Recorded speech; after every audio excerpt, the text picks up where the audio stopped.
Merci beaucoup pour votre présence. Merci à Amel Boubacar d'être venu à l'IRMC pour cette présentation. Et c'est un horaire un petit peu inhabituel, un horaire de Ramadan, donc midi. Habituellement, on fait les présentations en fin de journée, mais je suis ravie de vous accueillir aujourd'hui. Donc, je vais vous présenter Amel qui est chercheuse à l'EHESS. Alors tu me corrigeras si je ne suis pas tout à fait exacte. Elle est cofondatrice et également co-directrice d'un institut qui s'appelle l'ISRA, l'Institut de recherche en sciences sociales sur l'Algérie. Et elle est chercheuse non résidente à l'Institut du Moyen-Orient. Alors, ses recherches portent sur la politique des pays du Maghreb, la démocratisation du monde arabe, les relations euro-arabes et aussi avec les États-Unis, et elle travaille également sur l'islam en Europe. Donc voilà, aujourd'hui elle va nous parler du Hirak. Elle a de nombreuses publications. Elle travaille plus récemment sur des questions d'économie aussi, et donc elle va nous en dire plus à l'occasion de cette présentation. Donc Amel, je te laisse la parole pour le temps dont tu as besoin, une demi-heure, un peu plus si besoin, et on aura une discussion après coup. Voilà. Merci beaucoup. Merci Katia, merci de ton invitation et merci à l'IRMC. C'est vraiment un plaisir d'être revenue après avoir été trop longtemps absente. Je n'ai jamais passé plus d'un an sans venir à Tunis, mais Covid oblige, ça c'était le cas l'année dernière. Donc effectivement, comme l'a dit Katia, moi je suis sociologue et j'ai beaucoup travaillé sur le Hirak algérien ces dernières années. Et j'ai aussi dirigé un programme de recherche qui était un programme de recherche sur les Hirak ou les Thawrat, un peu ces mouvements qu'on n'a pas pu relier au printemps arabe après 2019. Donc c'est un programme qui était comparatif entre l'Algérie, le Liban, l'Irak et le Soudan et le Liban. Et je dirigeais l'équipe algérienne où on avait une douzaine de chercheurs. Et je voudrais aujourd'hui un peu partager avec vous les résultats de cette enquête qui sera publiée en septembre. Et finalement, la question de départ, quand je suis venue ici, c'était de me demander s'il fallait encore parler du Hirak. Est-ce que ça fait sens de parler encore du Hirak alors que le Hirak n'existe plus de facto au moins depuis presque une année, malgré des tentatives en mai dernier de réorganiser des manifestations. Faut-il encore parler du Hirak, l'analyser, est-ce que ça fait sens? Donc c'est un peu, c'est pourquoi j'ai décidé d'appeler cette présentation de l'impossibilité révolutionnaire et politique. Alors pourquoi impossibilité révolutionnaire? Parce que en réalité, en Algérie, donc juste pour parler aussi pour dire de d'où je parle, ce travail est le résultat de nombreux terrains en Algérie et même de périodes de résidence jusqu'à 3 ans, 2 ans, etc. Et d'une participation active bien sûr dans le Hirak, mais aussi de mon travail sur le Maroc et la Tunisie, et notamment sur le Hirak marocain et la révolution tunisienne, ce qui m'a donné des points de comparaison intéressants. Et c'est un peu aussi ce que je vais essayer de faire aujourd'hui. J'ai essayé d'élargir au maximum mes concepts pour que ça donne un peu de food for thought aussi pour la situation tunisienne. Donc n'hésitez pas à remplacer Tunisie à chaque fois que je dirai Hirak, j'en prendrai pas ombrage. Donc en fait, pourquoi de l'impossibilité révolutionnaire? Alors en fait, il y a Shark Kurtzman a publié un livre sur la révolution iranienne, où il revient plus de 30 ans après, 40 ans après sur cette révolution. Et il explique que bien évidemment les processus révolutionnaires sont caractérisés par leur imprévision, par leur confusion, etc. Et il arrive à la conclusion qu'au-delà des conditions structurelles, des motivations des acteurs, elles aboutissent, ces révolutions, lorsque les participants aux protestations arrivent à penser l'impensable, c'est-à-dire arrivent à penser que finalement les processus révolutionnaires peuvent aboutir, que la révolution est possible et qu'elle peut aboutir. Aujourd'hui en Algérie, pour les Algériens, c'est encore difficile d'expliquer ce qui s'est passé, ce qu'a été le Hirak, même si tous reconnaissent que ça a été un mouvement important. Il est encore difficile pour eux d'expliquer ce qui s'est passé. Parce qu'ils sont finalement dans l'attente de ce qui va se passer. Hein, le Hirak va-t-il revenir, le régime va-t-il flancher, enfin toutes ces questions sur la résilience, sur du peuple algérien, et je déconstruirai cette notion de peuple, mais aussi du système algérien, notion que je vais essayer de déconstruire aussi.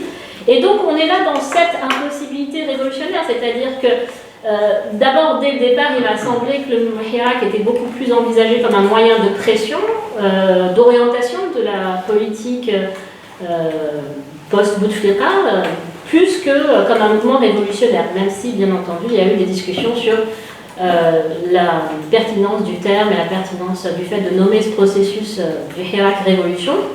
Et donc, il y a quand même, au cœur du Hirak, une incapacité à penser la révolution comme un processus qui peut aboutir.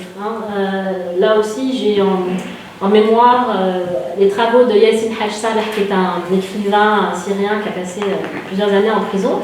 Et lui, il décrit la manière dont les Syriens, avec, bon, bien entendu, il y a des différences, mais on peut faire un parallèle entre les histoires révolutionnaires où les révolutions échouées, les processus révolutionnaires non aboutis en Syrie et en Algérie.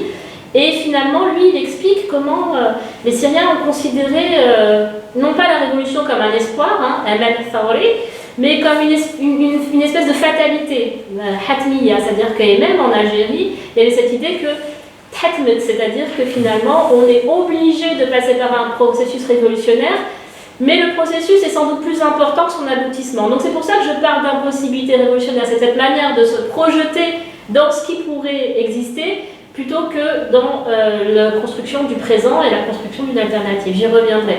Donc cette impression d'un perpétuel échec et d'un perpétuel recommencement en Algérie, pour les raisons que vous connaissez, avec les différents cycles protestataires que vous connaissez, 62, 80, 88, 92, enfin, 2011, 2000, on pourrait en citer plusieurs.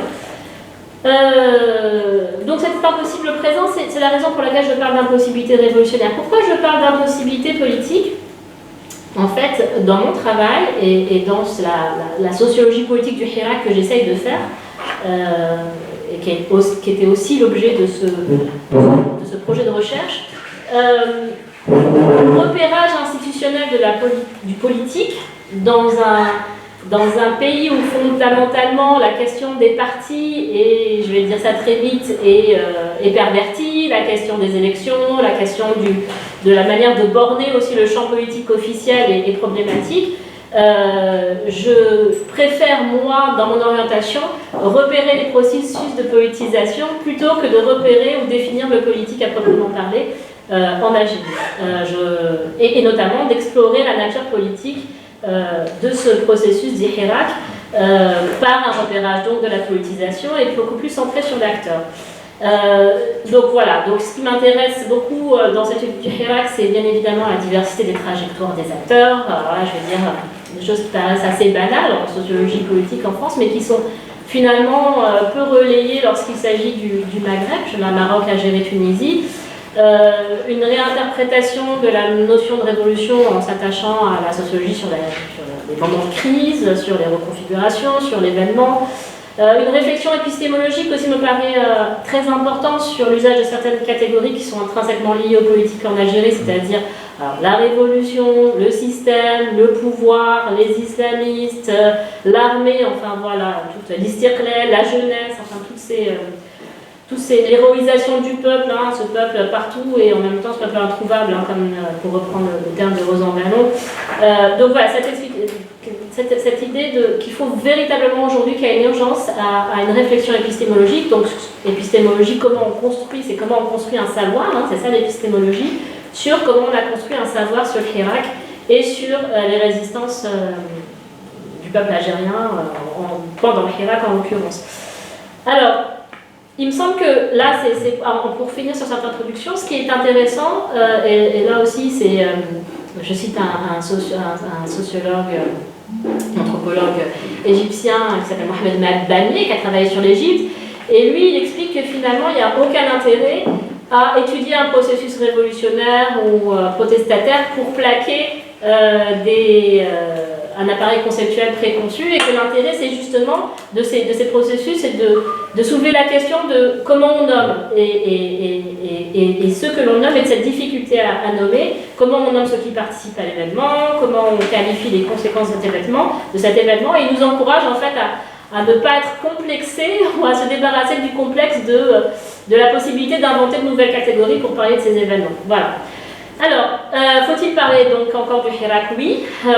Comment parler d'un mouvement qui n'existe plus? Alors, dans ce projet de recherche, bon, bien entendu, il y a une grande réflexion sur les temporalités. Comment sort-on d'une révolution? Ça, c'est aussi une question majeure de la science politique et de la sociologie politique.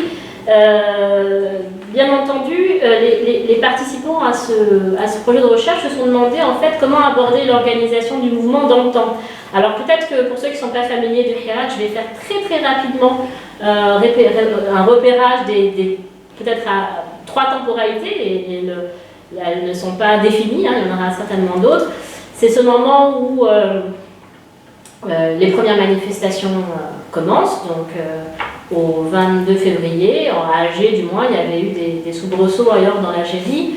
Les gens s'y joignent de manière de plus en plus massive. Bouteflika est déposé début avril. L'armée signe la fin des récréations et explique que bon, maintenant Bouteflika est parti, c'était l'objectif du Hirak et qu'il est temps de passer aux choses sérieuses, c'est-à-dire d'organiser des élections présidentielles pour replacer un président au sommet du processus politique et de réenclencher une espèce de normalisation comme ça avec le Hirak. Ça induit un schisme important au sein auprès des participants ou au sein des participants, des groupes de participants du Hirak. Il y a ceux qui expliquent que oui, c'est bon, on est arrivé. Alors je suis désolée pour les Algériens qui sont familiers de ça, mais c'est juste parce que c'est important pour le replacer, parce que tout le monde n'a pas forcément suivi. Entre ceux qui considèrent que oui, il est temps de rentrer à la maison et ceux qui considèrent que non, c'est un processus qui n'est pas abouti et par conséquent il faut rester. Là, s'intensifient les arrestations, s'intensifient les lignes de rupture, ou en tout cas l'instrumentalisation des lignes de rupture entre berbéristes, arabophones, jeunes, vieux, islamistes, etc., auxquels les participants du Hirak essayent de résister. La participation s'amenuise, mais ça reste quand même un mouvement de masse assez impressionnant dans plusieurs villes d'Algérie. Ça continue comme ça jusqu'en mars 2020 où la pandémie arrive. Dans un consensus aussi, la notion de consensus, j'y reviendrai parce que c'est aussi quelque chose qui a profondément marqué le paysage politique tunisien. Un consensus tacite, les manifestants du Hirak décident de suspendre les manifestations en migrant sur les réseaux sociaux et en organisant des Hirak virtuels, etc. Là, effectivement, il y a une explosion d'une culture politique du Hirak avec des radios, des débats, des chercheurs, etc., qui s'expriment, des individus, des citoyens dits ordinaires. Je reviendrai aussi sur cette catégorie. Pour le deuxième anniversaire du Hirak en février 2021, il y a une tentative de réorganiser des manifestations. Ça se poursuit, donc toujours le mardi, le vendredi, ça se poursuit jusqu'en mai. La répression y met fin.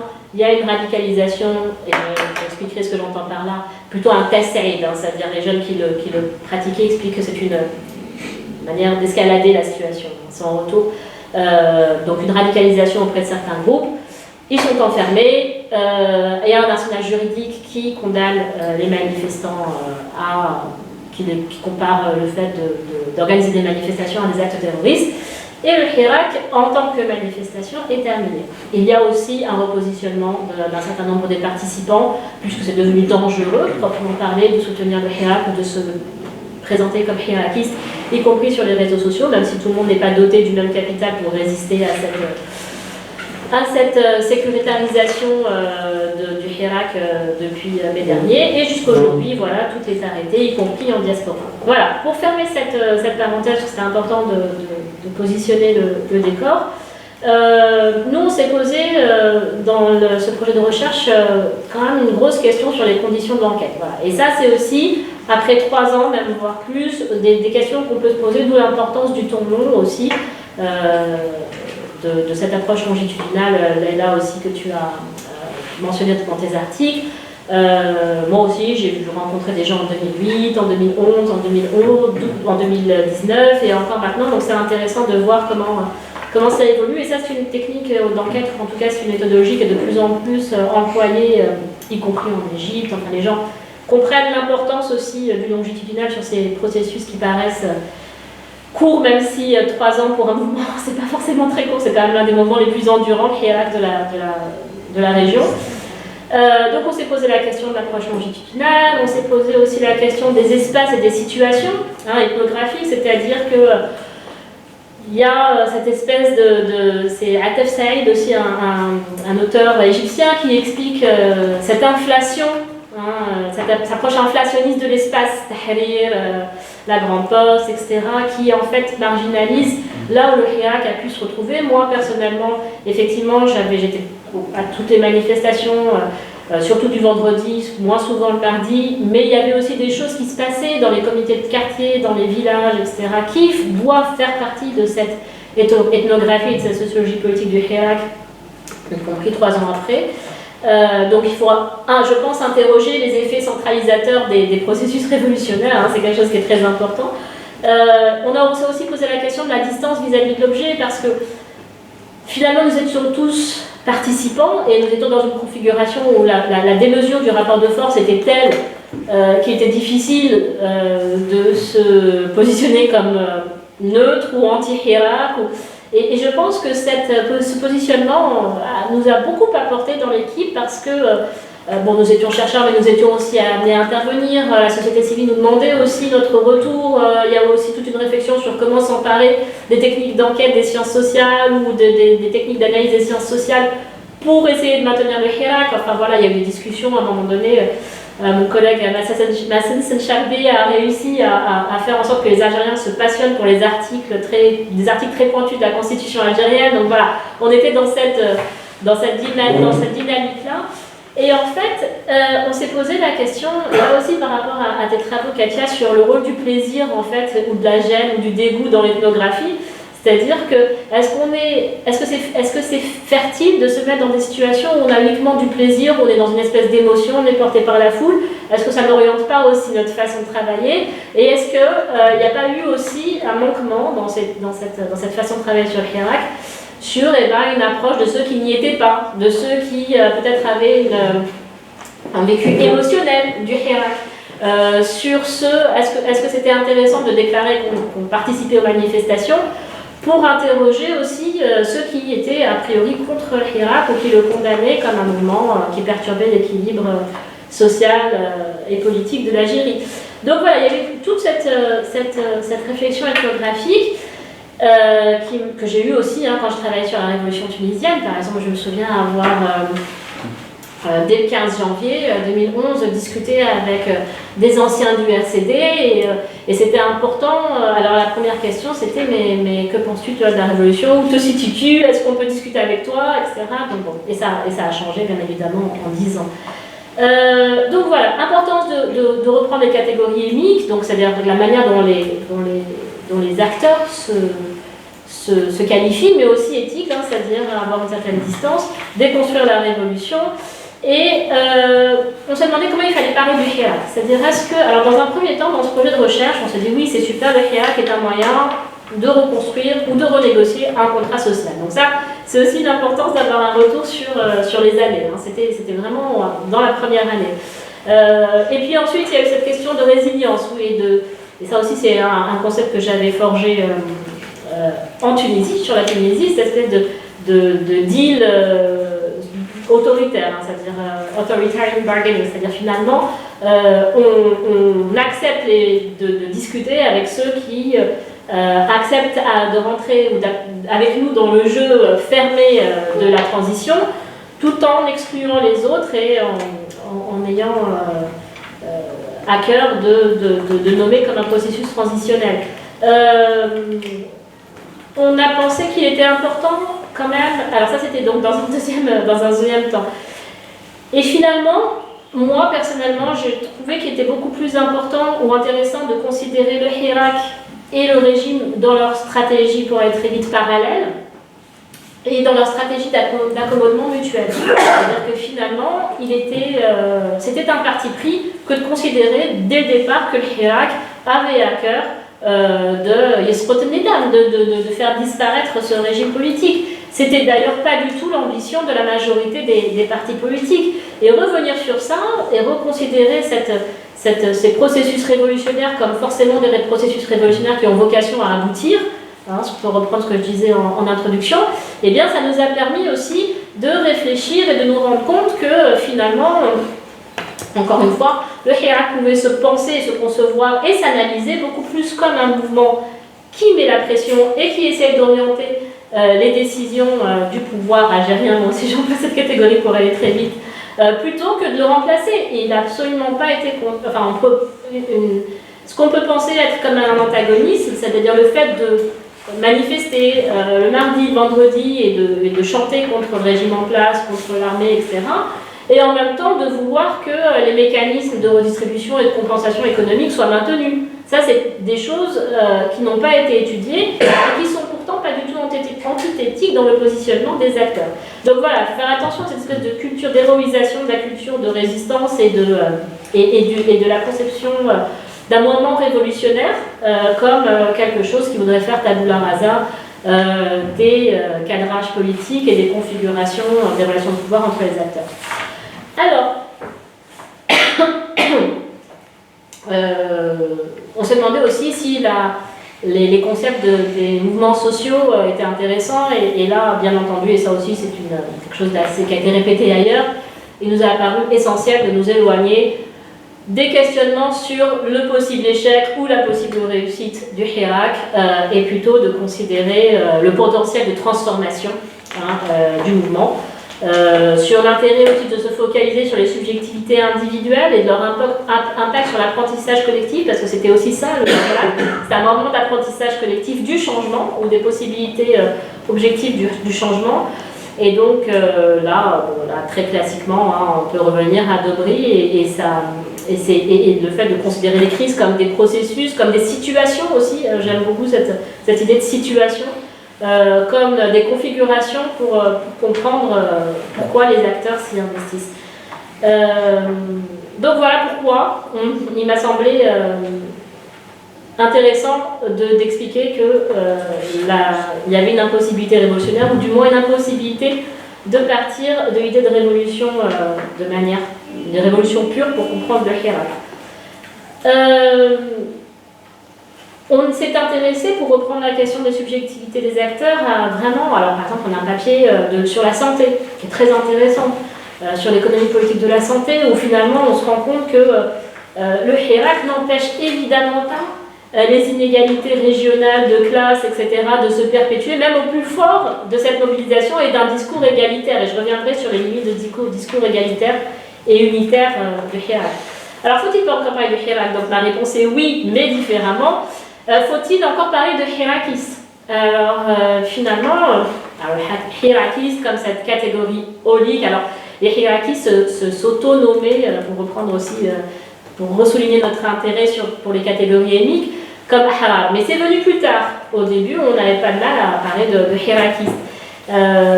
Mais quand même, cette catégorie holiste, forcément, occulte la multiplicité des acteurs. C'est quelque chose que j'ai vu et qui était absolument évident en Tunisie. Il n'y a plus de nord, il n'y a plus de sud, il n'y a plus de riches, il n'y a plus de pauvres. La révolution est advenue, tout va bien. Alors que dans les micro-interactions que je voyais, entre le Beldi et le Jboura, ça continuait et c'était encore extrêmement violent. On pourra en parler dans la partie question si vous le souhaitez, sur cette approche comparatiste. Alors, faut-il encore parler de hirakiste? Il nous a paru là aussi important d'étudier l'incarnation locale de cette figure du hirakiste. Pris uniquement en situation de manifestation, on peut en observer les contours, mais était-on encore hirakiste au bureau, dans une administration, avec tous les risques de marginalisation ou d'héroïsation, ça dépend des temporalités que ça comportait. Il nous a aussi semblé important finalement d'avoir une approche beaucoup plus culturelle du mouvement, c'est-à-dire qu'une approche purement structurelle ou idéologique. Là aussi, c'est un gros biais de la sociologie politique sur l'Algérie. les islamistes, les démocrates, bon, voilà, je ne vais pas vous faire un dessin, mais c'est des choses qui... on a eu aussi une réflexion sur Sheb, cette catégorie du peuple, voire même du populaire, le Hirak Shabi, hein, le Hirak populaire qui est aussi, comme on dit, le Hirak Shabi, le Mubarak, c'est ça le Asil. Alors il y a le Hirak l'Asil, donc le Hirak originel, le Hirak béni, donc c'est la version Hirak jusqu'à avril, etc. Et puis il y a le Hirak Shabi, qui est aussi... bon, j'aurais pas le temps de parler des lignes de rupture entre les différentes classes sociales qui composaient ce Hirak, mais elles ont été encore plus visibles avec l'arrêt des manifestations, avec des retours sur une critique sur l'expérience du Hirak comme étant une expérience de homiste, c'est-à-dire de petits gars de quartier à porter, etc. Et c'est ça qui explique son échec, enfin, on y reviendra si vous voulez. Mais en tout cas, sur le plan méthodologique, voilà, déconstruire le Sheb, déconstruire le Shabi, déconstruire le populaire, le peuple, et s'attacher beaucoup plus aussi aux émotions. Hein, ça veut dire il y a une sociologie des émotions dans les mouvements de protestation qui m'a semblé assez absente en Algérie et qu'on a essayé de mettre dont on a essayé de se servir. Puis bon, bien sûr la question du leadership. Le Hirak a échoué parce qu'il n'y a pas des hirakistes. Hein, la chape de plomb sur les hirakistes ont échoué à désigner leurs représentants. Bon, on sait très bien que les dynamiques de porte-parole, de représentation, etc. ne se font pas forcément et surtout pas en situation de manifestation. Et en plus de ça, il y a des... le cas précis de l'Algérie, c'est finalement un champ politique qui est borné de manière à fabriquer la représentativité plutôt qu'à la susciter. Donc on pourra y revenir aussi, qui explique cette absence de leadership. Et ça ne me paraît pas du tout une question centrale, en tout cas pour comprendre l'évolution du Hirak. Maintenant, plus précisément, donc, sur ce travail sur la sociologie politique du Hirak, donc je le disais, je pense, en tout cas il m'a semblé plus intéressant. J'ai encore combien de temps, Katia 10 minutes, oui, c'est ça.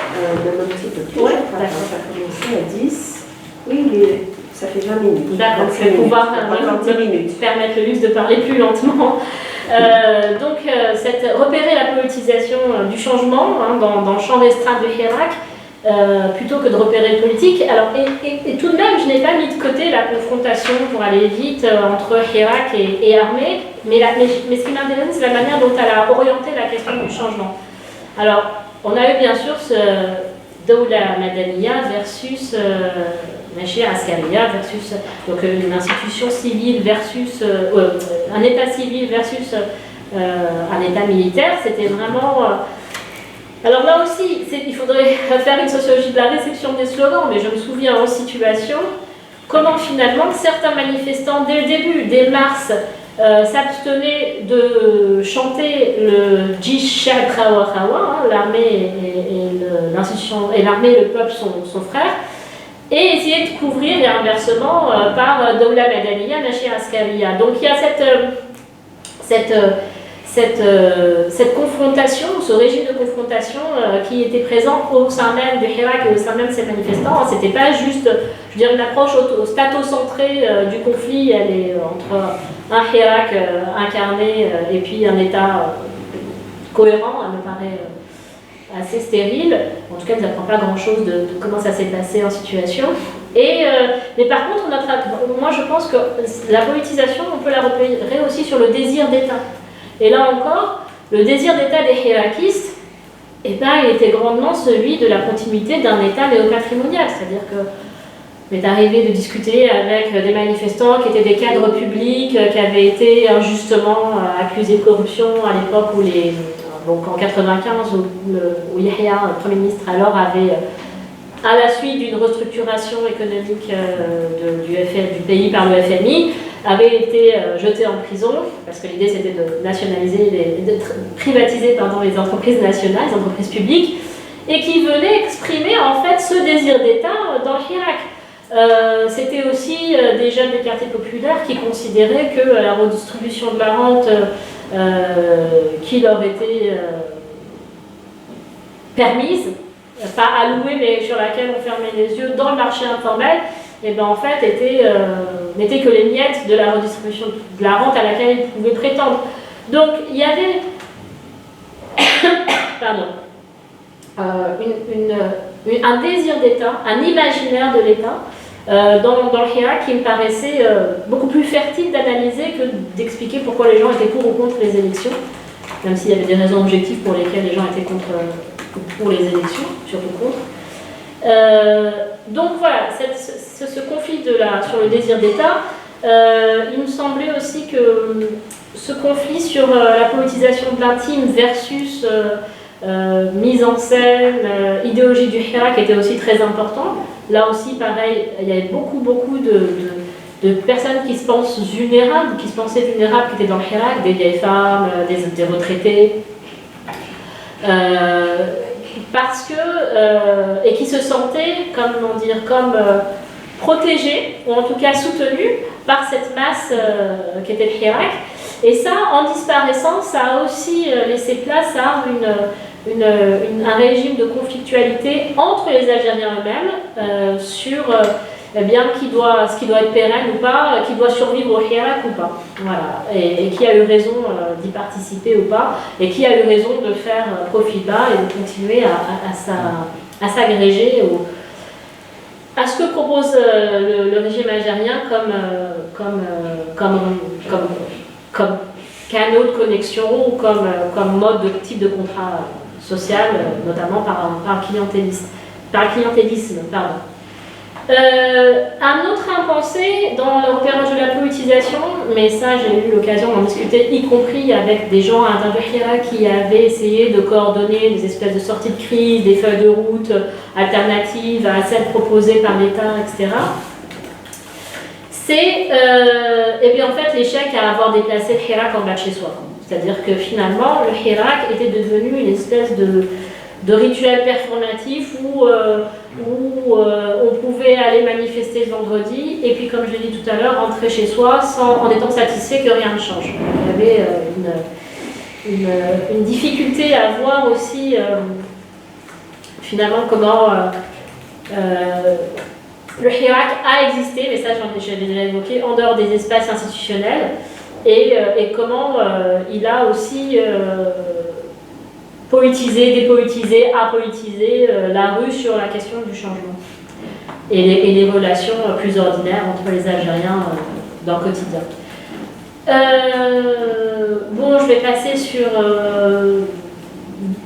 pour conclure peut-être... oui, il y a eu aussi un impensé, c'était le repérage de l'impact du discours sur l'action. Alors je parlais de performativité à l'instant. Mais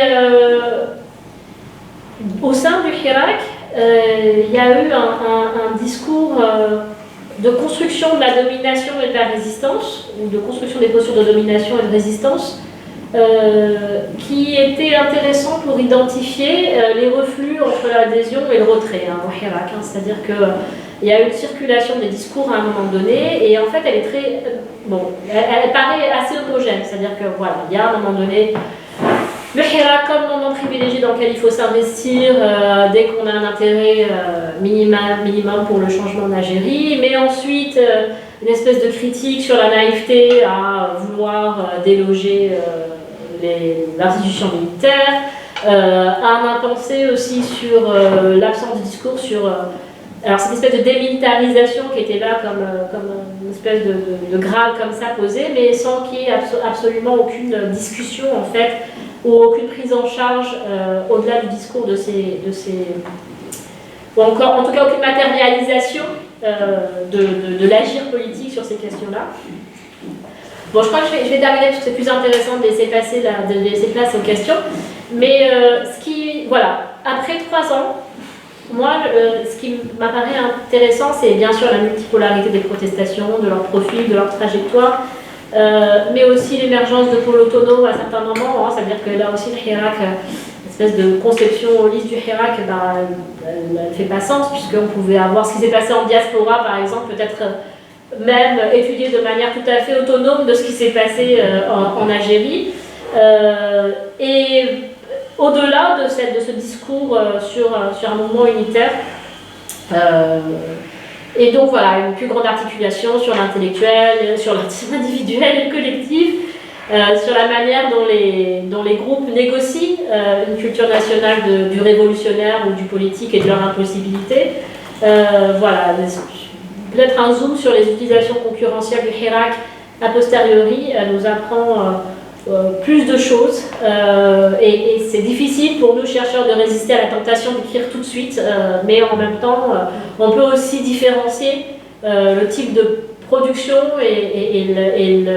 oui, c'est ça, le type de zoom que l'on place en fonction de ce que l'on recherche et à quel moment. Voilà, et j'espère qu'on pourra discuter aussi, n'hésitez pas à me relancer sur des points qui me paraissent ne pas avoir été abordés. Il y a beaucoup de choses à dire, mais j'ai essayé de construire un squelette de 3 ans après, ce qui me paraît intéressant de retenir sur notre méthodologie de l'étude des crises politiques et de l'impulsion révolutionnaire, ou de l'incursion révolutionnaire dans la question du changement. Voilà, merci.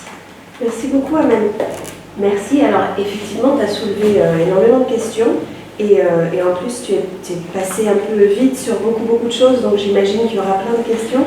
Ce que j'ai oublié de dire en te présentant, c'est que Leila Bahamara, qui est chercheuse à l'IRMC depuis le mois de janvier, a proposé, ou je lui ai proposé, ou en tout cas ça tombait sous le sens, vu ses objets de recherche, qu'elle aide à la discussion. Donc elle t'a écouté avec attention également et elle va poser quelques questions et ensuite les questions seront ouvertes à la salle. Peut-être avant de donner la parole, je voudrais te demander de revenir sur quel programme de recherche, au sein de quel programme de recherche est-ce que l'équipe sur l'Algérie a travaillé et est-ce que vous avez une publication en cours parce que voilà, c'est ce que j'ai cru comprendre, mais peut-être que je n'ai pas été assez attentive au début là-dessus. Et puis une autre sur... tu as dit, il nous a semblé intéressant de pas seulement s'intéresser au Hirak comme mouvement, mais de penser le Hirak et le pouvoir en même temps, et dans leur accommodement mutuel, enfin dans les tensions mutuelles qui se faisaient. Et donc ma question c'est concrètement comment est-ce que vous avez fait ça? Voilà, et si tu veux répondre très brièvement, comme ça laisse le temps aux autres aussi. Oui, il s'agit d'un programme de recherche donc, sur plusieurs pays, oui. Dirigé par Ishaq Diwan. Et pour l'ensemble des pays, je dirige... Qu'est-ce que c'est Ishaq Diwan, c'est un chercheur à Normal Sup, il occupe la chaire d'économie politique du monde arabe, la chaire du monde arabe à Normal Sup. Et moi, en m'occupant de l'équipe algérienne, en fait, la majorité des chercheurs sont des chercheurs en Algérie ou ayant vraiment eu des périodes de recherche ethnographique très prolongées. Et donc voilà, on a eu des papiers sur comment Hirak a transformé l'armée et inversement, pour répondre à ta deuxième question, sur comment les registres militaires se sont repositionnés. On a un papier sur la diaspora. On a un papier sur... c'est un seul ouvrage? C'est un ouvrage collectif, c'est ça, que je dirige et qui paraîtra en septembre. Voilà, septembre, a priori. Voilà, donc on a eu... Et sur comment l'accommodation mutuelle entre le Hirak et le pouvoir, là aussi c'était pour éviter l'approche statocentrée, c'est-à-dire que finalement, dans une approche top-down, il y a le pouvoir qui décrète que le Hirak est terminé, et chacun rentre chez soi. Non, ou alors, le Hirak décide qu'il faut parler je sais pas, Anwa Wegiri Maziran, donc ce qui veut dire en Tamazight, qui sommes-nous? Nous sommes des Maziran. Et donc voilà, tout l'ensemble, et donc il y a une chasse aux sorcières, des drapeaux berbéristes, etc.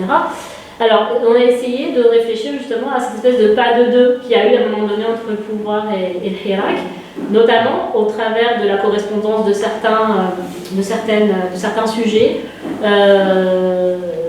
mais pas uniquement voilà, en considérant que y a un rapport d'autorité de l'un sur l'autre et qu'il n'y a pas de place pour un espace plus mixte en fait, où les identités et les projets, les stratégies pour dire ça très vite, de l'un et de l'autre camp s'affrontent. Voilà, s'affrontent sans qu'il y ait perméabilité.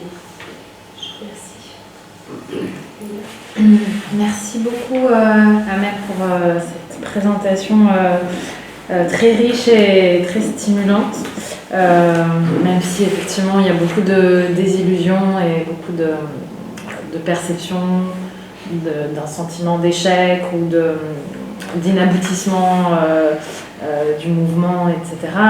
C'est vraiment précieux de pouvoir avoir une diversité d'entrées comme ça sur ce qui s'est passé et sur ce qui continue aussi d'une certaine manière, parce que même si on a l'impression que les choses s'arrêtent, en fait, rien ne s'arrête vraiment. Il y a encore beaucoup de choses à explorer, et y compris certainement a posteriori. Et je pense, et c'est la première question, je ne vais pas parler trop longtemps, comme ça laissera du temps pour l'ensemble des questions, mais la première entrée, c'est justement cette question de la comparaison. Tu as un parcours de recherche qui n'a pas commencé avec le Hirak, qui a commencé bien avant et qui s'est nourri de l'observation d'autres processus révolutionnaires, et ça, je trouve ça vraiment très précieux de pouvoir avoir justement ces points de comparaison. Et donc je t'inviterai en plus ici à Tunis à peut-être nous en dire un peu plus sur ce que cette comparaison peut apporter à la compréhension du Hirak, et peut-être aussi en retour à ce qui se passe aujourd'hui en Tunisie, ou en tout cas à ce qui s'est passé il y a plus de 10 ans maintenant.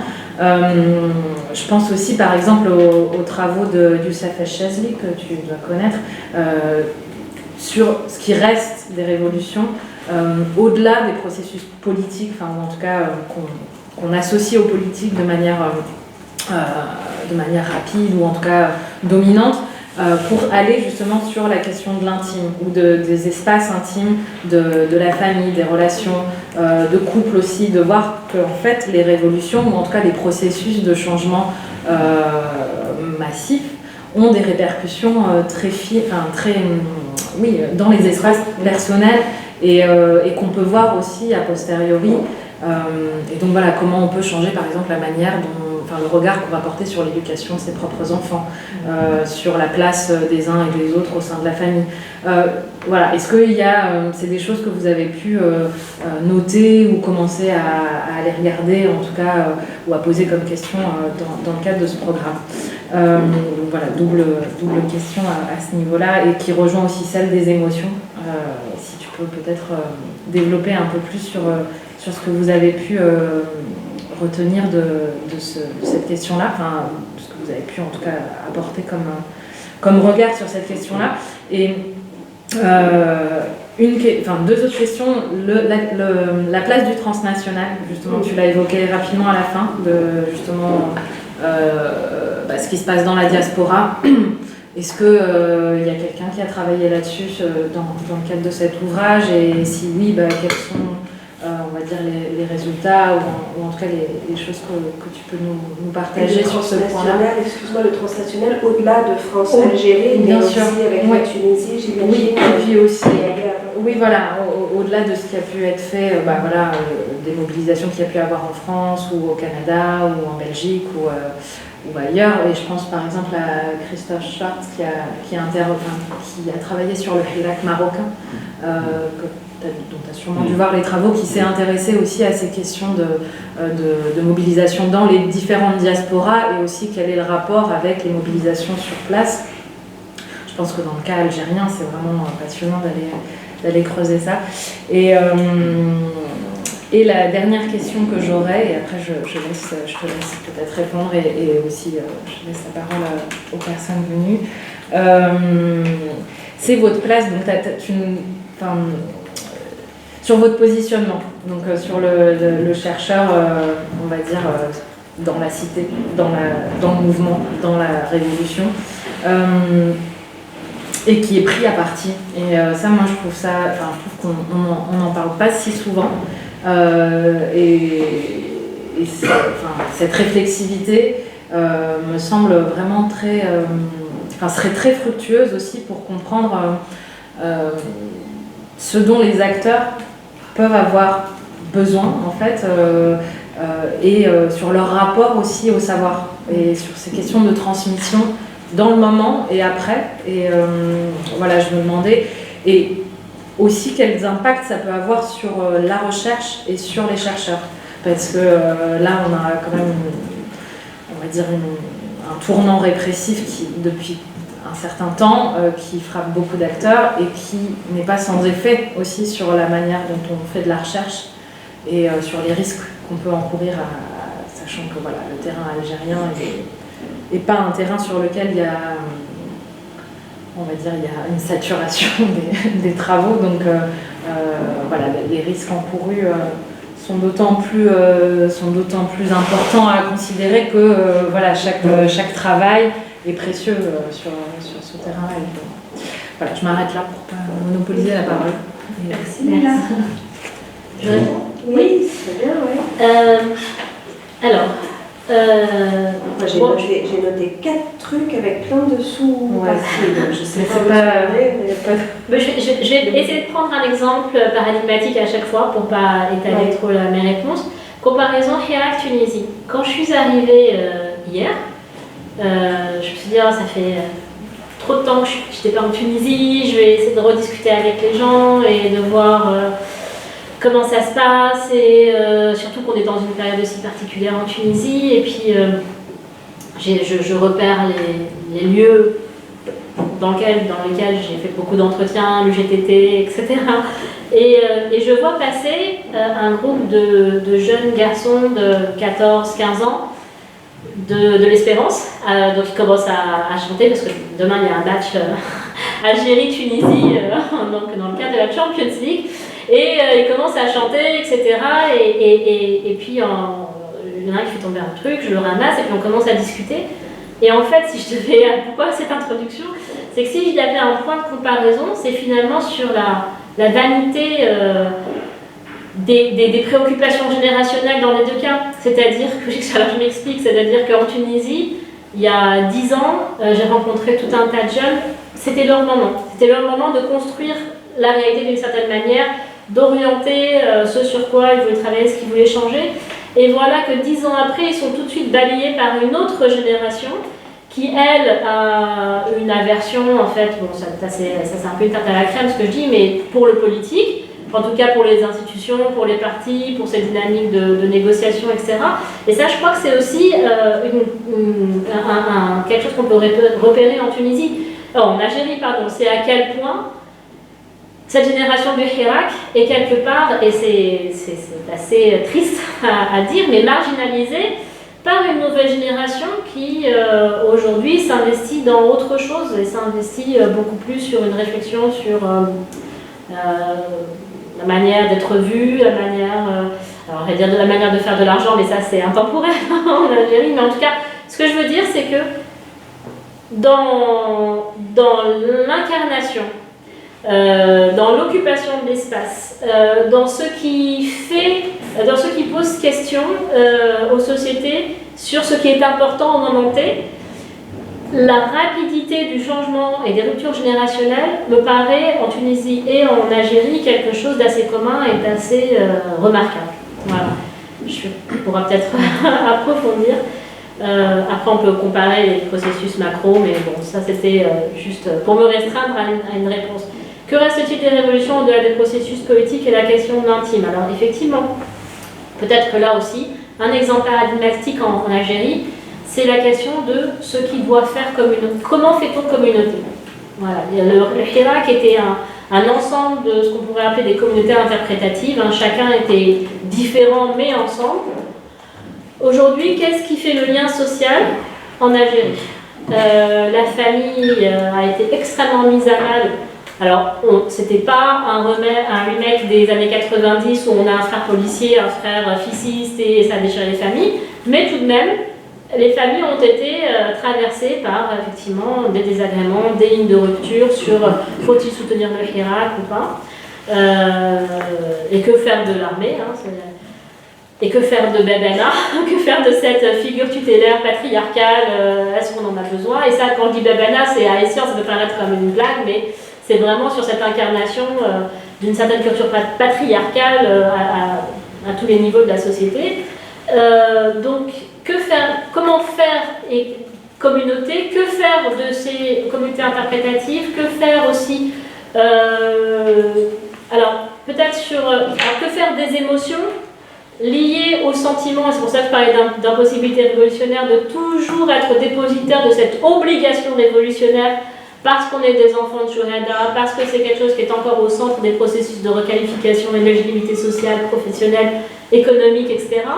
Tout en sachant bien que ça ne tient plus à des phénomènes réels, c'est-à-dire on est vraiment là dans des imaginaires politiques qui régulent le lien social, mais pas du tout dans quelque chose de concret. Enfin, il y a eu une grosse délégitimation, par exemple, de structures comme l'organisation nationale des Moudjahidines, enfin c'est plutôt les enfants de Moudjahidines pour des raisons biologiques en Algérie. Mais voilà, toutes ces j'allais dire, elles sont tout de suite revenues. Peut-être, excuse-moi, Oui. Peut-être qu'il faut rappeler que les descendants de Moudjahidines ont des droits également. C'est ça. Voilà, je sais pas. Ont droit à une priorité dans l'emploi, dans la fonction publique, dans les prêts, dans l'attribution de terrain, enfin, voilà. Et ça, c'est quand même quelque chose qui date, Qui dure date, et qui c'est ça. date. Et qui se perpétue, vide de son sens. Alors, très certainement, déjà dans les années 60, de ce que me racontent les anciens, il y avait déjà l'instrumentalisation de ce statut, c'était déjà utilisé comme un moyen de survie et de connexion privilégiée à l'État et à ses ressources. Mais disons que la disparition toute relative du Hirak, elle me paraît poser cette question-là. Voilà, comment on fait communauté, quels sont... et quel est le rôle et puis encore une fois, ces désirs d'État qui doivent être interrogés. Place du transnational, alors une réponse tout à fait prosaïque, la fuite. Je veux dire, il y a la fin du Hirak, c'est aussi alors peut-être qu'il n'y a pas de... C'est pas une raison de cause à effet systématiquement liée à la fin du Hirak, mais en tout cas la dégradation de la situation économique et politique fait qu'énormément d'Algériens ont fui, enfin, sont partis, voilà. Souvent à contre-cœur, c'est pour ça que je dis qu'ils ont fui. Pas du tout en fuyant en leur responsabilité, mais voilà, en tout simplement se projetant plus, comme tu disais, ne projetant plus l'avenir de leurs enfants. Mais bon, j'ai vu ça en Tunisie aussi, hein, ces mouvements de personnes qui revenaient, qui repartaient, des illusions révolutionnaires et le désengagement d'une certaine forme de construction d'une communauté nationale idéale aussi, ou idéale. Et finalement, même si Paris... Alors j'ai assisté à quelques manifestations à Paris et à Marseille. Ça tenait beaucoup aux personnes qui étaient mobilisées, aux groupes politiques qui étaient mobilisés structurellement, pour le dire vite, qui était militant, mais qui est militant dans le cas du Hirak, c'est une autre question, et plus du tout à la mobilisation populaire. Y compris à Marseille, qui est quand même une ville où la communauté algérienne est extrêmement importante. Sur le positionnement du chercheur, bon, je ne vais pas m'étaler sur la difficulté de faire de la recherche en Algérie aujourd'hui, mais sur le rapport au savoir et à la transmission, je crois que c'est le plus intéressant. Je crois aussi que les comités de recherche et de chercheurs en Algérie, comme ça a pu aussi, comme j'ai pu observer aussi en Tunisie, sont un peu pris par... encore une fois, par la difficulté de réfléchir au Hirak dans le moment présent. Alors on a eu par exemple pléthore de livres qui ont été publiés au tout début du Hirak, etc. Puis plus grand chose, au moins en Algérie. Et je crois que c'est compliqué en fait pour eux, pas simplement pour des raisons de censure, mais aussi pour des raisons d'organisation, de réflexion, de groupe, de la recherche, c'est-à-dire il y a des gens qui font ce qu'ils peuvent, mais pour générer une espèce de réflexion collective. Mais il y a le sentiment de tourner un peu en rond et de voir peut-être... enfin, le sentiment d'une fatigue, oui, d'une fatigue de la recherche sur Hirak auprès des chercheurs en Algérie. Voilà.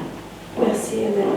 Mais sans t'étaler sur les difficultés de faire de la recherche en Algérie, peut-être qu'il serait bon quand même que tu nous en dises un tout petit peu, parce que ce que tu penses être connu de nous, Oui. ne l'est peut-être pas nécessairement. Et mine de rien, même si on est voisins, on se rend peut-être pas compte de la situation. Et puis après, disons que je répondrai par, encore une fois, la comparaison entre la Tunisie et l'Algérie. La Tunisie reçoit encore énormément de monde, c'est-à-dire qu'il y a des chercheurs de toute nationalité qui viennent, d'ailleurs parfois ils ont aussi perverti le terrain et les thèmes sur lesquels on pourra en parler. Tu penses aux ONG et au financement de la recherche, à la recherche anglophone et à la manière dont elle a envisagé les questions de démocratisation, de transition en Tunisie, la transitologie, sa manière dont elle a occupé de manière monopolistique le terrain, la scène, ou en tout cas les communautés de recherche sur la Tunisie. Qu'est-ce que j'allais dire? Je sais plus. Oui, non, c'est pas ça, non, pas du tout, c'est sur la comparaison. Donc là, il y a encore énormément de gens qui viennent en Tunisie. Donc quelque part, on peut s'intéresser au patrimoine de Sfax, il y a des moyens pour ça, etc. C'est très difficile en Algérie. C'est vraiment, personne ne vient, personne n'est invité, il n'y a pas de discussion en tout cas. Il y a un très beau livre que je vous recommande qui vient d'être publié par c'est Louisa Hamadouche et Fatma Ousdir et la troisième, je crois que c'est Taleb Ibrahimi, son prénom, je suis désolée, une linguiste, qui ont écrit un livre sur l'université algérienne, où elles expliquent la violence de l'université algérienne, la difficulté à coordonner les propres responsabilités en tant que chercheurs et enseignants, le désintérêt aussi pour la recherche comme outil de diagnostic social ou outil de discussion citoyenne. La deuxième auteure, c'est Fatma Ousdir. On va enfin vous donner la parole, je suis désolée. Est-ce qu'il y a des questions dans la salle? Dans notre petite salle. Oui, si tu peux te présenter brièvement. En fait, la BLM, je suis enseignant de cinéma, en fait. Ami de l'Algérie, de cœur, avec le spécialiste. Bon, donc,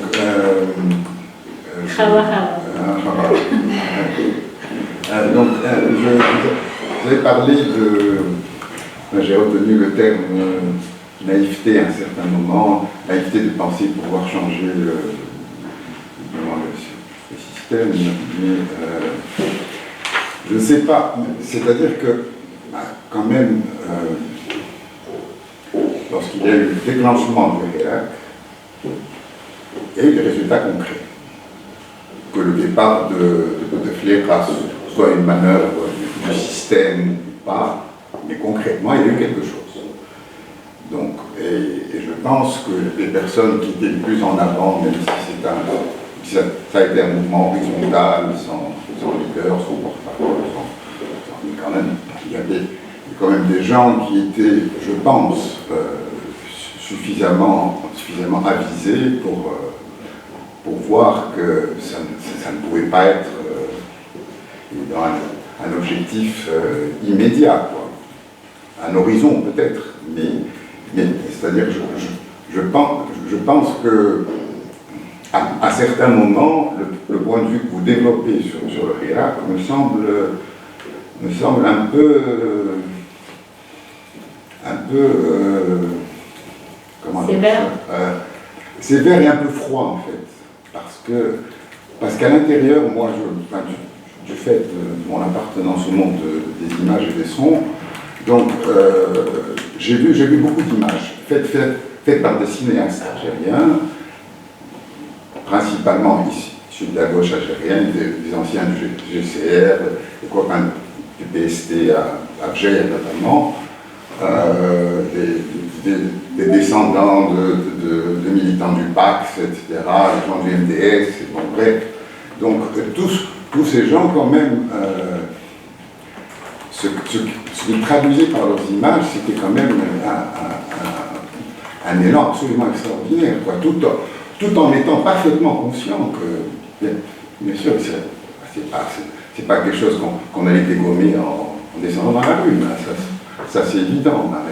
Donc, je pense que sur ce plan-là, dans tous les cas, pour évaluer le Hirak sur le plan de l'émotion, cette sociologie des émotions dont vous parlez, les arts vont être très très importants. Très très importants. La photographie, la musique, le cinéma, dans toutes ces déclinaisons, documentaires, fiction, peu importe. Et puis autre chose, là c'est la question, donc,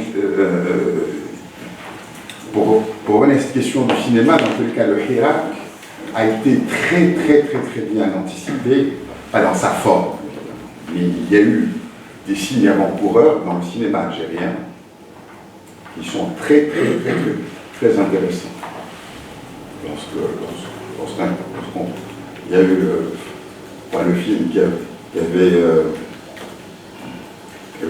défrayé la chronique parce qu'interdit, puis autorisé, etc. Non, c'est Fragment d'un rêve. Ouais. Il y a eu les films de Ménard Matroja, par exemple, Chroniques équivoques, etc., où lui, mais en se mettant en scène, essayer de comprendre pourquoi est-ce qu'il y a eu une révolution en Tunisie et en Algérie. Il commence comme ça, en fait.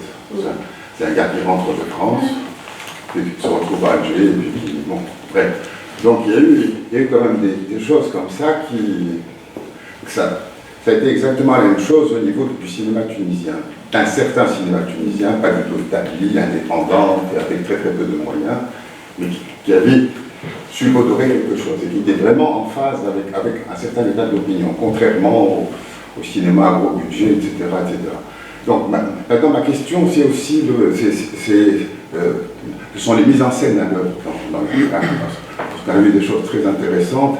Moi j'étais un peu focalisé par exemple sur ce qui se passait à Alger, parce que j'ai des copains, c'est une ville que je visite très très souvent.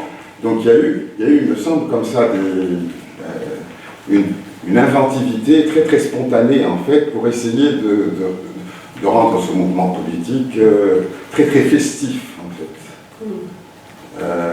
Et il me semble que ce qui s'est passé dans certaines villes algériennes était différent de ce qui se faisait à Alger, même si on a trop tendance à réduire justement le Hirak aux grandes marches sur Alger, du côté de Alger Centre, des Douches Mourad et compagnie, quoi, un peu la grande poste. Donc Madame, je voulais savoir justement au niveau des recherches que vous avez faites, est-ce que ces questions justement de mise en scène de ce mouvement ont été un peu analysées ou au moins repérées, et puis cette disparité entre ce qui se passait à Alger Centre et puis dans d'autres. D'accord. Merci. Je réponds? Oui, peut-être on va prendre la question de Edgar d'abord. Oui, moi aussi j'avais une question, mais vas-y. Hein. Vas-y. C'était... Comme ça, Amel, tu réponds et puis on prendra la C'est un peu aussi un commentaire-question. Merci de votre présentation. Pour moi, c'est aussi un premier aperçu aussi sur l'Algérie, pays que je ne connais pas beaucoup, mais moi, ma région d'origine, c'est l'Amérique latine, au Mexique. On a quand même assez bien suivi les manifestations en Algérie en 2019. Et aussi en Amérique latine, il y a eu beaucoup de manifestations, des mobilisations qui ont été stoppées, non seulement par la répression, mais aussi par la contingence du Covid, comme en Colombie ou au Chili surtout. Surtout au Chili, c'est un peu l'exemple les plus, on va dire, les plus forts ces années-ci. Je voulais juste faire une question aussi. N'est-ce pas que peut-être la génération précédente dont vous parliez il y a 10 ans cherchait plutôt une refondation de l'État, et que cette génération actuelle cherche plutôt son abolition, c'est-à-dire qu'elle ne croit plus aux institutions politiques, mais reste politisée et face aussi au contexte actuel de crise économique, de répression, d'incertitude. souvent n'arrivent toujours pas à trouver peut-être des voies d'expression ou d'action politique. Et je pense aussi, dans le contexte aussi des mobilisations politiques, souvent je pense qu'on réduit l'action politique au coût-bénéfice et à la probabilité du succès. Souvent, je pense qu'en tant que chercheur, on tend à évaluer comme ça. Et souvent, la mobilisation politique fournit non seulement des informations, mais aussi de la sympathie, de la confiance et une identification émotionnelle, d'où l'importance des émotions. Et je pense que c'est pour ça aussi que la catégorie des manifestants ou des jeunes activistes possède une grande expressivité qui donne lieu aussi à des communautés émotionnelles, qui sont aussi politiques. Et donc, dans leur individualité, se mettent ensemble pour agir dans un but commun, même s'il n'est pas réussi. Et même si ce processus est éphémère ou peut-être violemment réprimé, comme en Algérie, comme en Colombie, comme au Mexique, comme au Chili, comme ici, je pense que on pourrait se demander aussi comment repenser à partir aussi des émotions les mobilisations politiques, au-delà justement de leur portée Effective. Oui, voilà, exactement, ouais. Et à partir de ça, qu'est-ce que vous pouvez plus nous dire? Ça se relie assez bien à la question d'Iqbal. Super, merci. Alors, je vais commencer par votre question, donc comme ça. Sur l'Amérique latine, alors moi j'ai été férue de lire en fait dans une dimension comparatiste dès le début et aujourd'hui encore. Alors par exemple, si je prends le Mexique, si je prends un objet comme les plantones, cette espèce de plantones, j'ai une amie qui travaille sur cette question-là. Donc ce sont des espèces de tentes que les Mexicains installent sur les places publiques pour faire entendre, comme un peu comme on a vu, Tardo, etc. Donc pour faire entendre leur... Et c'est souvent des gens qui sont marginalisés, donc c'est une manière d'amener leurs préoccupations au centre de l'espace public et de l'attention politique. Eh bien, cette quotidienneté de la plainte, de la demande, elle est impossible en Algérie, pour diverses raisons. En fait, il y a vraiment une dualité formelle-informelle, ce qui se voit et ce qui ne se voit pas dans la négociation, en Algérie qui est très prégnante. Alors, par rapport à la question de la peur du conflit après les années 90, ça c'est un élément malheureusement structurant, même s'il paraît être un cliché. Et donc en fait, par rapport à ce que vous disiez, restauration, donc ça c'est pour répondre à votre première question, sur pourquoi est-ce que effectivement les émotions sont importantes, mais où les repérer, comment, et aussi dans quelle configuration. C'est pas la même chose que d'observer des discussions informelles sur ce que l'on pense de l'État et ce que l'on pense du régime, et d'observer les gens en situation dans des peut-être pratiques de compromission ou des pratiques clientélaires avec ce que représente l'État. Par rapport à votre question sur est-ce que la première génération était plutôt pour la restauration de l'État et la seconde ou en tout cas l'actuelle pour l'abolition de l'État, en fait il y a un désintérêt de la figure de l'État. Par contre, il y a le sentiment, là je viens de terminer toute une recherche sur les politiques d'employabilité ou de lutte contre le chômage en Algérie, et ce que j'observe c'est que chez un grand nombre de jeunes qui ont bénéficié de crédits pour monter des petites entreprises ou qui ont eu des expériences professionnelles sponsorisées, c'est-à-dire que l'État vous donne un travail et complète le salaire, souvent c'est d'ailleurs le seul salaire, un salaire assez bas, mais... Et bien en fait le problème c'est cette désignation, cette assignation de l'État. Alors ils sont d'accord avec la redistribution de la rente, ils pensent même que c'est un droit. Donc il n'y a pas cette dichotomie entre réformer l'État ou l'abolir. Ils pensent que ça peut continuer de fonctionner comme ça et que c'est un droit. Mais ils pensent aussi que c'est un droit parce qu'il est lié à l'échec de l'État à mettre en place une société où on peut travailler librement, avoir un salaire digne, etc. Donc finalement, il y a une volonté qui peut paraître d'un premier abord paradoxale à vouloir maintenir les choses en l'état, mais en même temps, c'est une réception de ce que propose l'État qui mène aussi à des frustrations et qui est presque désabusée, en fait, j'ai envie de dire post-politique, quoi. C'est-à-dire qu'il y a cette idée qu'on ne peut pas faire autrement, mais on est aussi conscient que ce qui nous fait vivre nous maintient aussi dans un degré extrême de vulnérabilité, que ce soit sur le plan politique, social, économique, etc. Donc voilà, c'est peut-être pour aller au-delà de la question de l'abolition ou de la restauration de l'État. Et je pourrais peut-être dire un mot s'il y a une question sur la différence entre, mais là aussi tu as travaillé sur ça, entre les générations de 2011 et les générations de 2019. Oui, mais bien sûr, sur votre question. Alors, quand j'ai parlé de naïveté, en fait, je parlais des lignes de rupture au sein du Hirak et sur comment certaines élites de la classe moyenne, qui se pensent comme démocrates, avant-gardistes, etc., ont critiqué ceux qui restaient dans le Hirak en les taxant de naïfs et en expliquant que finalement, justement, le Hirak était devenu une espèce de folklore, de défouloir, avec une... bon, ça c'est pas malheureusement une exception ou une découverte dans nos pays, enfin en tout cas dans les pays dans lesquels on fait de la recherche, comme le Maroc, l'Algérie, la Tunisie, une espèce de mépris social vis-à-vis de l'approche de ces classes populaires pour le Hirak. Oui, il y a un papier pas tant sur l'art en particulier, il en parle, mais sur la sociologie de la réception, justement, sur les réseaux sociaux, sur la fabrication d'images. Et là, c'est évidemment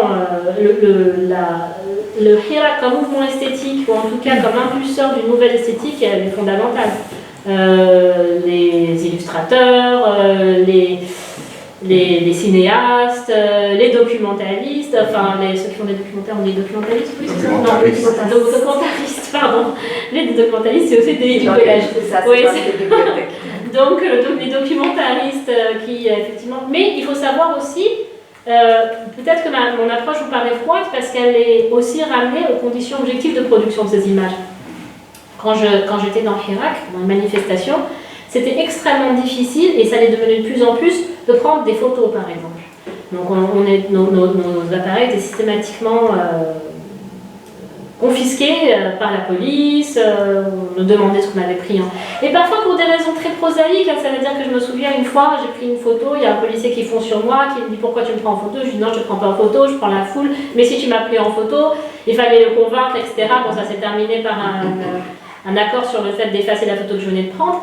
Et puis en partant, il dit à son collègue une belle fille Facebook, une belle fille Facebook. Donc c'était juste une volonté de ne pas être identifié comme policier ou d'être d'être publicisé sur dans la question de l'image aussi.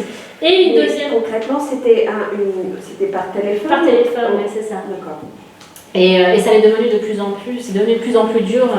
Il y avait une espèce de diffuser des images, de prendre des photos, mais c'est aussi parce que l'image est aussi bien entendu un enjeu de définition du politique en Algérie et aussi je parlais comme un marxiste, mais d'orientation des masses, parce que ça va vous paraître peut-être en Tunisie où il y a quand même plusieurs chaînes de télévision dans la qualité inégale, mais où il y a quand même aussi une industrie de la culture qui est quand même assez prolixe, les gens produisent des films, ils sont diffusés. En Algérie, les gens produisent des films, ils ne sont pas diffusés. En Algérie, même la production financée, là par exemple, on est pendant le Ramadan, c'est d'une nullité sans nom, mais à dessein. C'est-à-dire qu'il y a l'idée qu'il ne faut pas nourrir la possibilité de la mobilisation, de la réflexion critique, etc., sur ce qu'est la société algérienne, par l'image, par la production culturelle. Et un exemple très concret, dans les premiers mois du Hirak, les chaînes un peu clientélistes du régime, et qui sont des chaînes privées, mais en réalité qui s'alignent sur l'agenda politique du régime, et ben, elles nous montraient des images du Hirak, de ces millions de manifestants, y compris dans différentes régions du pays, etc. L'image était officiellement autorisée. Après avril, il n'y avait plus d'images, c'était terminé. Et pour quelqu'un qui habite dans un village du côté de Batna, eh ben, le MTV, enfin la chaîne nationale, ça reste la principale source d'information. Et ces journaux aussi, parce qu'ils ont une approche très populiste, etc., ça reste la principale source d'information. Donc cette absence de connexion, cette absence aussi d'échange avec des gens qui viennent de l'extérieur, etc. Béjaïa est une ville assez particulière parce qu'elle a aussi son intelligentsia, elle a ses codes en termes justement de culture politique de gauche, etc., de culture féministe et tout. Mais aller à Arbo, donc est une ville à 5 minutes de Béjaïa, un petit village, on va retomber sur les mêmes difficultés à comprendre l'image, à la décrypter, à aller chercher l'information ailleurs, etc. Facebook, par exemple, en est l'exemple ultime. Voilà l'ouverture incroyable de Facebook, l'ouverture des possibles offertes aux Algériens, mais les algorithmes font que finalement les gens restent toujours dans les mêmes images ou dans les mêmes imaginaires des images, avec, on va aller à la pêche aux fake news, on va chercher peut-être l'influenceur qui va clasher tel autre influenceur et celui qui va soutenir tout beau. Donc c'est aussi dans cette... je vais être très sévère là pour le coup, mais c'est aussi dans cette clochardisation de l'image que certains segments de la population algérienne sont enfermés. Et voilà, je ne sais pas si j'ai répondu à votre question, mais... Juste pour l'anecdote, c'est pas une anecdote, mais par rapport à ce que vous voulez dire, là, en ce moment, depuis quelques mois, il y a eu une suppression du fonds d'aide publique pour le cinéma. Le Fnatic, c'est-à-dire que ça a été... c'est plus subtil que ça. Oui. C'est-à-dire que l'argent va être déplacé vers un fonds qui n'aura plus le nom du Fnatic, en fait, avec de nouvelles règles. Oui. Donc, c'est vrai que... L'information, c'est que le Fnatic n'existe plus, mais ce qui n'est pas très très vrai, c'est qu'il ne va plus avoir de subvention pour le cinéma. Ça va être simplement lycée de... Mais en tout cas, oui. Tant mieux si les subventions se maintiennent, mais ça crée quand même une certaine... ça entretient une certaine précarité et incertitude, en tout cas pour avoir vu, en tout cas chez certaines personnes que je connais dans le milieu du cinéma, ça a quand même suscité beaucoup d'inquiétude cette disposition-là, même si parce qu'après, voilà, combien de temps ça va prendre pour... Mais c'est vrai que moi par exemple, je pense à mon ami Bertrand Esner qui faisait à chaque semaine un reportage justement sur, puis très fin, justement avec les émotions parlées, une trop comme on dit en algérien, de l'écran. Mais quelle est la pérennité en fait, et aussi la possibilité de diffusion. Ça va être encore une fois un cliché, mais dans un pays où tout est fermé. Donc alors par contre, sur le moment, et c'est aussi le Hirak qui suscitait cet intérêt, les gens qui ne soutenaient pas le Hirak regardaient tous ces reportages et ces séries documentaires pour voir ce qui s'est passé.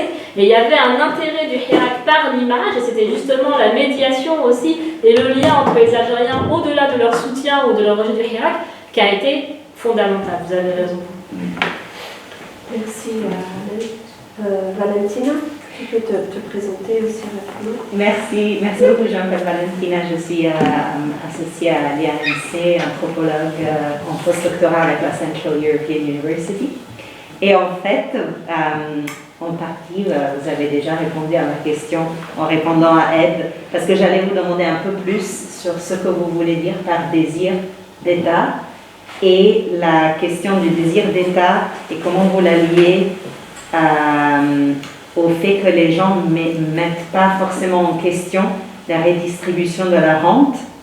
Et ça me paraît de plus intéressant, vu que la question de la corruption, du népotisme, de la rente en Tunisie est un objet extrêmement politisé, mais qu'en fait, on croit des fois que tout le monde veut dire la même chose et que les systèmes de rentiers sont unifiés et ont une logique interne unifiée, cohérente. Alors que beaucoup de fois, quand on le regarde avec un œil justement du terrain anthropologique, on se rend compte que peut-être les gens sont d'accord que c'est impossible, ils voient une impossibilité politique à démanteler un système rentier par le haut, mais qu'à travers le Hirak, ils mettent en question peut-être des personnes qui ont beaucoup de pouvoir à l'échelle très petite, et que la corruption à cette échelle-là, il y a une possibilité politique à le démanteler, où on demande.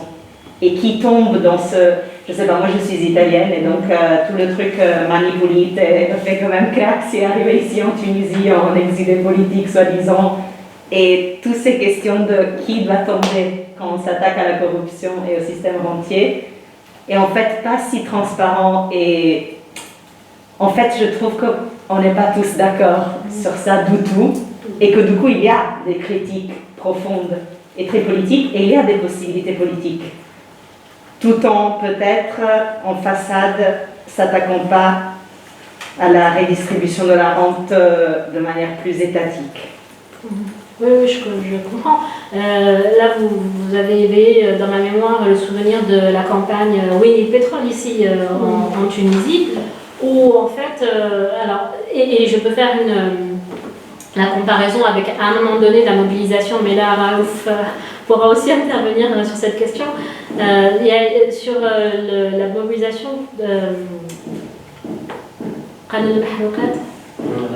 la loi sur les hydrocarbures, donc, qui était à un moment donné, qui a été passée au Parlement algérien et contre laquelle, à un moment donné, le Hirak s'est mobilisé pour dire non, nous ne voulons pas de cette privatisation des hydrocarbures. Il y a aussi des mobilisations sur le gaz de schiste, etc.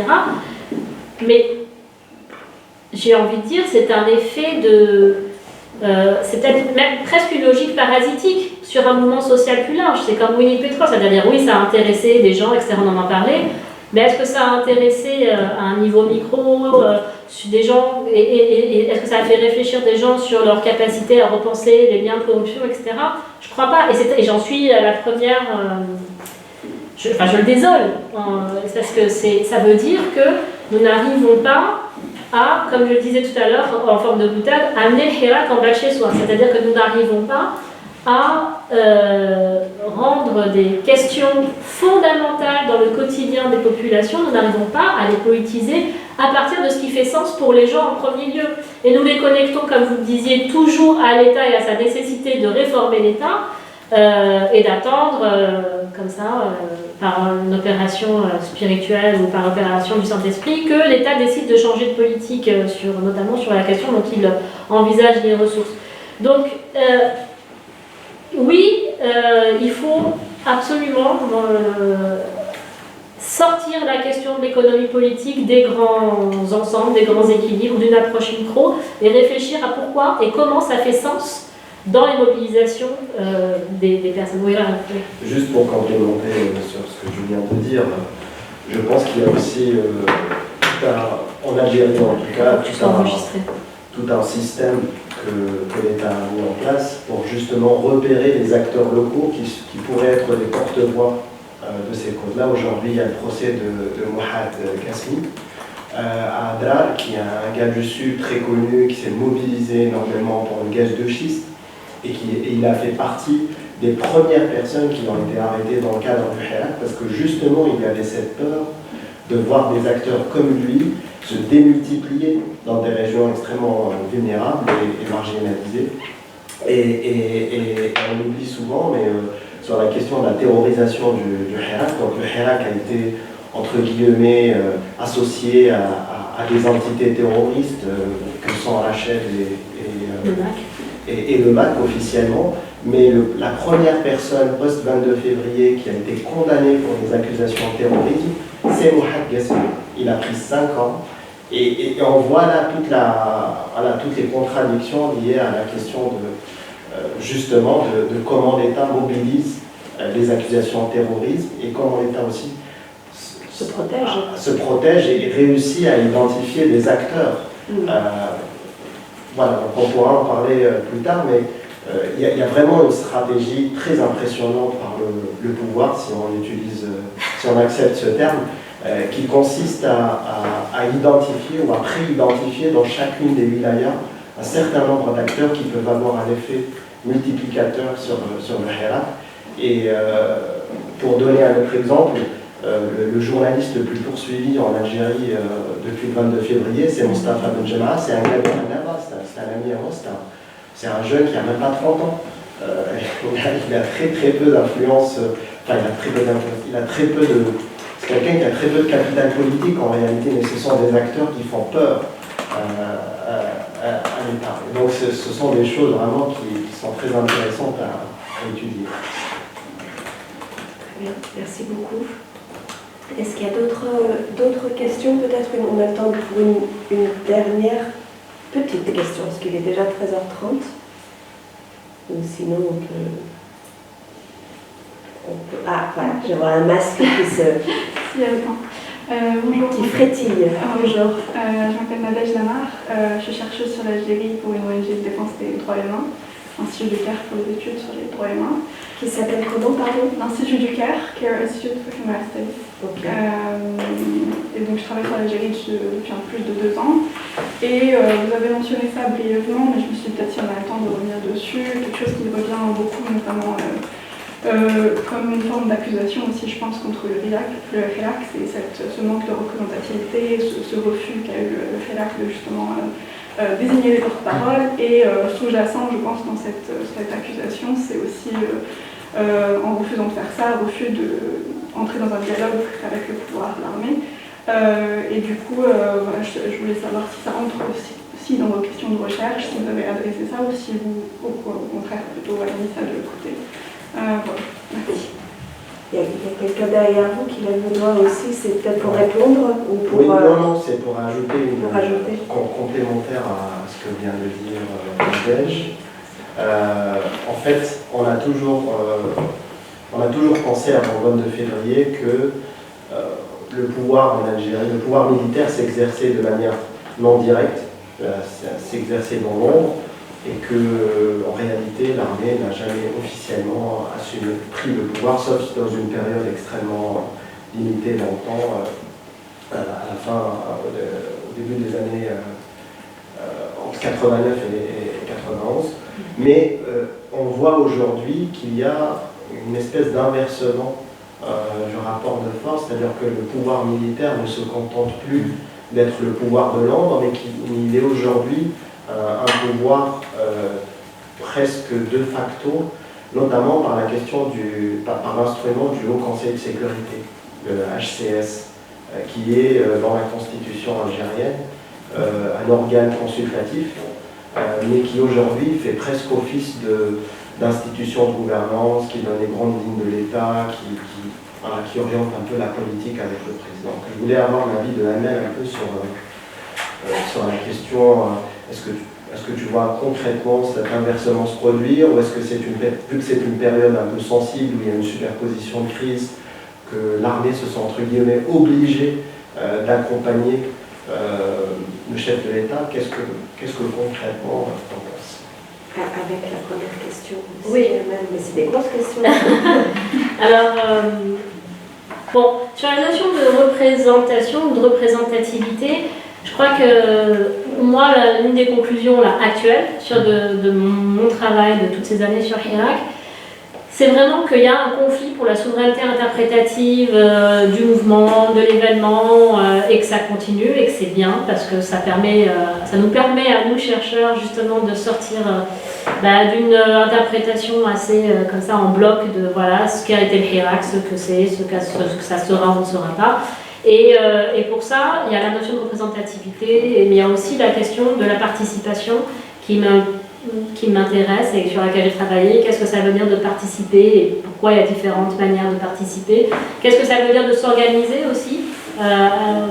Est-ce que s'organiser en carré, c'est la même chose que venir manifester en famille? Est-ce que venir, je vais reprendre l'exemple d'Alger, mais est-ce que venir du 1er mai, c'est la même chose que venir des douches Morad? Voilà, donc je pense que, encore une fois, comme je l'ai conclu, cette multipolarité du Hirak et des mouvements sociaux et des moments révolutionnaires est absolument incontournable. Je crois qu'on va continuer hors de la session, mais c'est sûr que la question de la figure de la présidentialisation, elle est, pour l'avenir du système algérien, alors, bon, je pense qu'on va en parler après, parce que si je me lance ça, je ne vais pas pouvoir tenir en 1 minute, dans 30 secondes. Mais en tout cas... Ce serait dommage. Ah bon, alors j'y vais. D'accord. Alors voilà, il y a la question de l'hyper-présidentialisation qu'on a essayé de reproduire un peu à la Bouteflika, etc. Alors aujourd'hui, on peut se référer à concrètement de quoi le président Tebboune est-il le nom? Est-ce qu'aujourd'hui il y a une connexion plus grande avec, en termes de lien avec le citoyen, avec la base ou avec... Est-ce que les élections servent à quelque chose? C'est-à-dire dans cette espèce de politique instituée. On se rend compte que même à l'intérieur du régime, finalement ce sont des théâtralisations du politique que l'on maintient, mais qu'on n'investit plus. J'en veux pour preuve les dernières élections communales, qui ont finalement fait plus la part belle aux indépendants qu'aux partis. Alors bien sûr, la FN et la RND sont toujours présents, mais il n'y a plus forcément ce passage obligé d'une allégeance au président comme porte d'entrée dans le politique, et que finalement il y a une espèce d'éclatement en fait de la prise de la décision, ou en tout cas de repérage difficile, d'invisibilisation du processus décisionnel, même dans son versant théâtralisé, hein, c'est-à-dire qui ne tient plus du tout en Algérie. Et par rapport à l'armée, là aussi, la question... alors, c'est très difficile, en fait, de travailler sur l'armée, parce que qu'est-ce qu'on a? On a le Jaish, donc la revue de l'armée, on a les gens qu'on connaît, qui font partie, qui sont militaires, etc., à différents grades, qu'on peut interroger.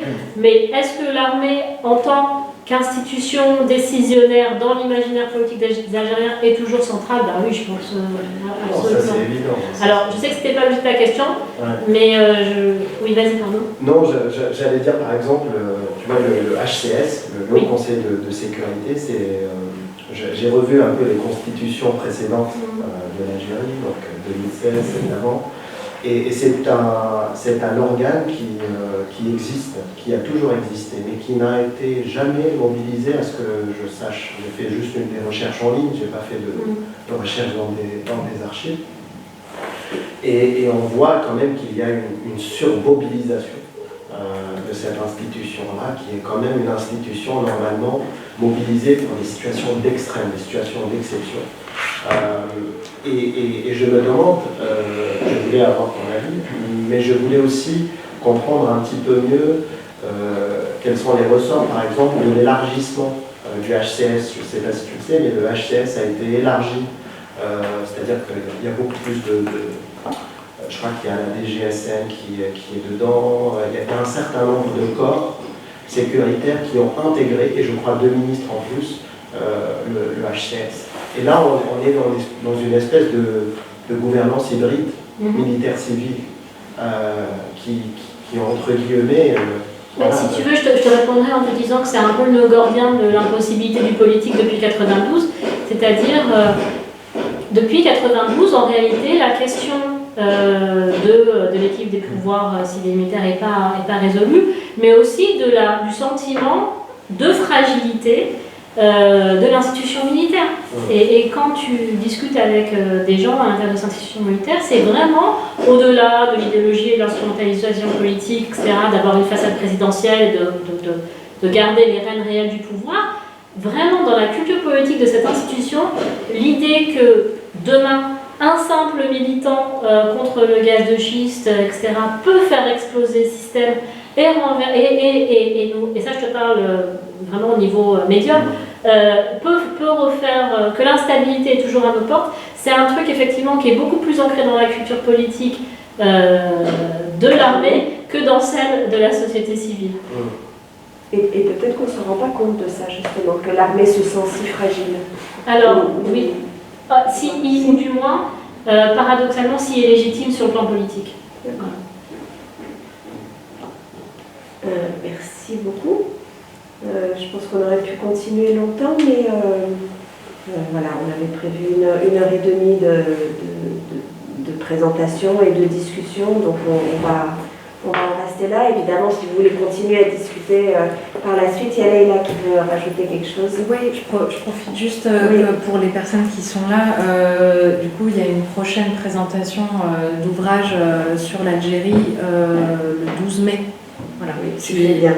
Si certains sont intéressés pour prolonger les discussions. Mais ce ne sera pas le même horaire. Non, par contre, voilà. Ça sera à 17h30. À 17h30 le 12 mai. Voilà. Merci beaucoup. Merci beaucoup. Merci.